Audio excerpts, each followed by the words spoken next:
Washington shortly after learning in May that a special counsel had been appointed to investigate links between his campaign associates and Russia. President Trump berated Attorney General Jeff Sessions in an Oval Office meeting and said he should resign. According to current and former administration officials and others briefed on the matter, the president attributed the appointment of the special counsel, Robert S. Mueller III, to Mr. Sessions' decision to recuse himself from the Justice Department's Russia investigation, a move Mr. Trump believes was the moment his administration effectively lost control over the inquiry. Accusing Mr. Sessions of disloyalty, Mr. Trump unleashed a string of insults on his attorney general. Ashen and emotional, Mr. Sessions told the president he would quit and sent a resignation letter to the White House, according to 4 people who were told details of the meeting. Mr. Sessions would later tell associates that the demeaning way the president addressed him was the most humiliating experience in decades of public life. The Oval Office meeting, details of which have not previously been reported, shows the intensity of Mr. Trump's emotions as the Russia investigation gained steam and how he appeared to immediately see Mr. Mueller's appointment as a looming problem for his administration. It also illustrates the depth of antipathy Mr. Trump has had for Mr. Sessions, one of his earliest campaign supporters, and how the president interprets disloyalty within his circle of advisors. Mr. Trump ended up rejecting Mr. Sessions' May resignation letter after senior members of his administration argued that dismissing the attorney general would only create more problems for a president who had already fired an FBI director and a national security advisor. Mr. Trump once again, in July, told aides he wanted to remove Mr. Sessions, but for a second time didn't take action. The relationship between the two men has improved marginally since midsummer, as Mr. Sessions has made a public display of hunting for the leakers among the administration's national security officials. His allies said that despite the humiliation, the Attorney General has stayed in the job because he sees a once-in-a-lifetime opportunity as the nation's top law enforcement official to toughen the country's immigration policies. But he may be losing that battle as well.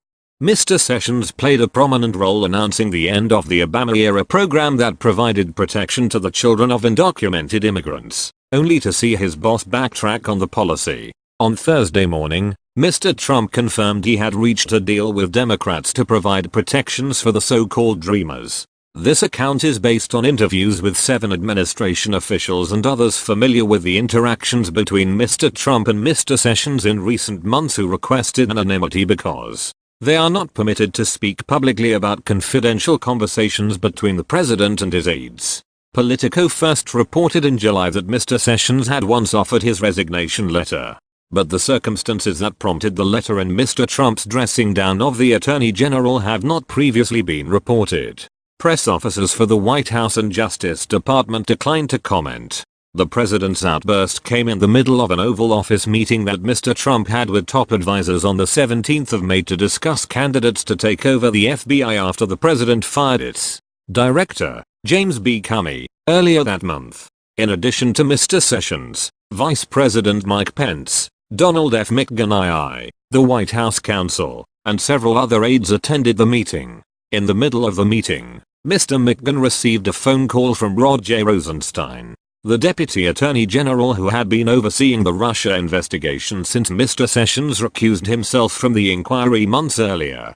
Mr. Sessions had stepped aside after it was revealed he had not provided accurate testimony to Congress about his meetings with the Russian ambassador during the presidential campaign. In the telephone call to Mr. McGahn, Mr. Rosenstein said he had decided to appoint Mr. Mueller to be a special counsel for the investigation.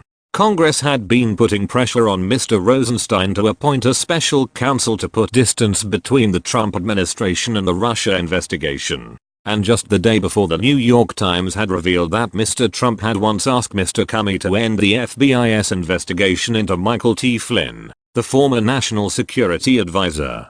An emotional Mr. Sessions told the president he would resign and left the Oval Office. That evening, as the Justice Department publicly announced the appointment of Mr. Mueller, the Attorney General wrote a brief resignation letter to the president that was later sent to the White House. A person familiar with the events raised the possibility that Mr. Sessions had become emotional because the impact of his recusal was becoming clear. In the hours after the Oval Office meeting, however, Mr. Trump's top advisors intervened to save Mr. Sessions' job. Mr. Pence, Stephen K. Bannon, the president's chief strategist at the time, and Reince Priebus, his chief of staff, all advised that accepting Mr. Sessions' resignation would only sow more chaos inside the administration and rally Republicans in Congress against the president. Mr. Sessions, a former Alabama senator, served in the Senate for 2 decades. The president relented and eventually returned the resignation letter to Mr. Sessions with a handwritten response on it. For Mr. Sessions, the aggressiveness with which Mr. Trump has sought his removal was a blow. The son of a general store owner in a small town in Alabama, Mr. Sessions had long wanted to be the nation's top federal law enforcement official or to serve in another top law enforcement or judicial post. He earned a reputation in the Senate as someone tough on immigration, and was the first senator to back Mr. Trump in the presidential campaign. But their relationship began to deteriorate little more than a month after Mr. Trump was sworn in as president. After Mr. Sessions' announcement that he was recusing himself from the Russia inquiry caught Mr. Trump by surprise. The president spent months stewing about the recusal. In a 19th of July interview with the Times, Mr. Trump said he never would have appointed Mr. Sessions to be Attorney General if he knew he was going to recuse himself from the Russia investigation. Mr. Trump called the decision very unfair to the president. Days after the Times interview, Mr. Trump told aides he wanted to replace Mr. Sessions. Some of the president's aides, not sure if Mr. Trump really wanted the Attorney General gone or was just working through his anger, were able to delay the firing until the president's anger passed. But Mr. Trump continued his public attacks in the days that followed, including taking to Twitter to call him weak, a word that is among the harshest criticisms in Mr. Trump's arsenal. Administration officials and some of Mr. Trump's outside advisors have puzzled at Mr. Sessions' decision to stay on. But people close to Mr. Sessions said that he did not leave because he had a chance to have an impact on what he sees as a defining issue of his career: curtailing legal and illegal immigration. In recent weeks, he has spearheaded the efforts to undo what he believed to be the Obama administration's dangerously lenient immigration policies, including the Deferred Action of Childhood Arrivals program. Mr. Sessions had no illusions about converting Mr. Trump to his side of the argument. Mr. Trump remained deeply ambivalent, and he had no illusions about repairing a damaged relationship he had once regarded as a friendship. But he told people he felt he had successfully pushed the president toward ending the Obama immigration policy, and thought it had given him increased leverage in the West Wing. The president agreed to terminate the program, and on the 5th of September Mr. Sessions stood alone at elect in a moment that seemed to be a significant victory for the Attorney General. But his satisfaction was fleeting. Mr. Trump quickly undercut Mr. Sessions in a tweet by saying he would reconsider whether or not to end the program, leading the Attorney General to tell allies that he was frustrated that the president had muddled months of work leading to the announcement of the new policy.